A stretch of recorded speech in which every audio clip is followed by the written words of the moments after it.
Every objection you get, you create yourself.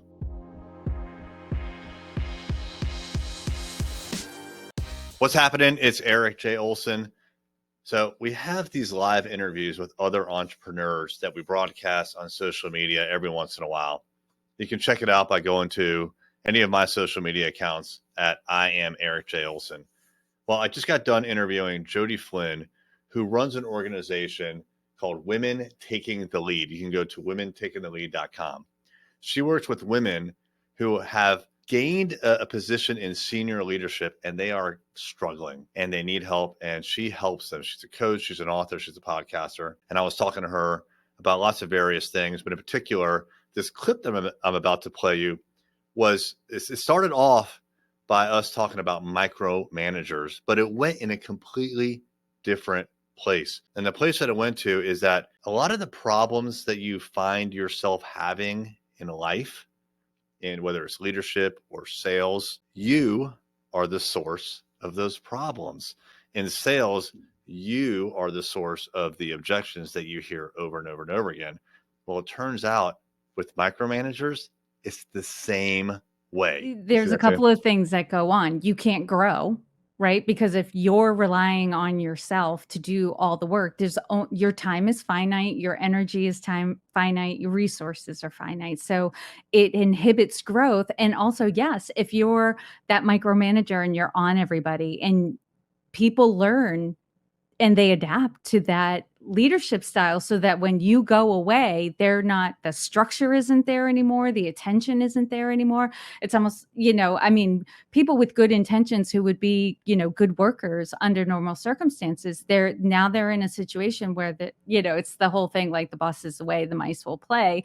I don't think people go into work with the intention of taking advantage of the boss, but when you're used to a certain work environment and you've adapted to that work environment, when, that person who's leading the charge and telling you what to do, hour by hour or day by day is on vacation, you're kind of like, oh, it's hard to be productive, under those circumstances. Yeah, it's exactly that. And, for those leaders who are doing this, they're continuing to jump in.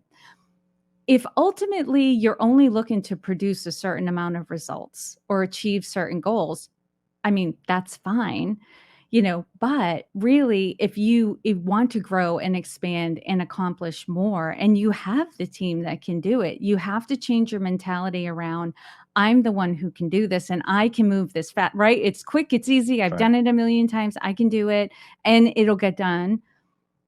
Changing that mentality to, my role is to develop other leaders, so that someone could be me someday, right? You have to think about it that way. Like, I need to replace myself if I want to get the next promotion or grow the business even more, so that somebody can do what I'm doing right now and I can move on to a bigger role. What do you say to people when they hear that and they ask the question or conclude, well, but that's going to make me vulnerable if someone else can do my job? Mm-hmm. That's a limited mentality, right? That's coming from a place of lack and scarcity.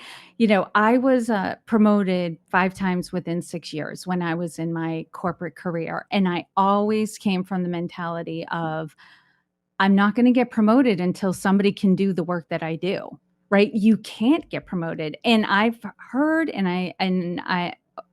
it hasn't happened within my teams, but I have overheard other leaders say, I can't promote that person because nobody else can do their job. Nobody else knows what it is that they do. So you essentially back yourself into a corner. You are stuck where you are, right? So and honestly, Erik, there's a possibility that you could lose your job even if nobody else knows what you do, right? Like the markets change.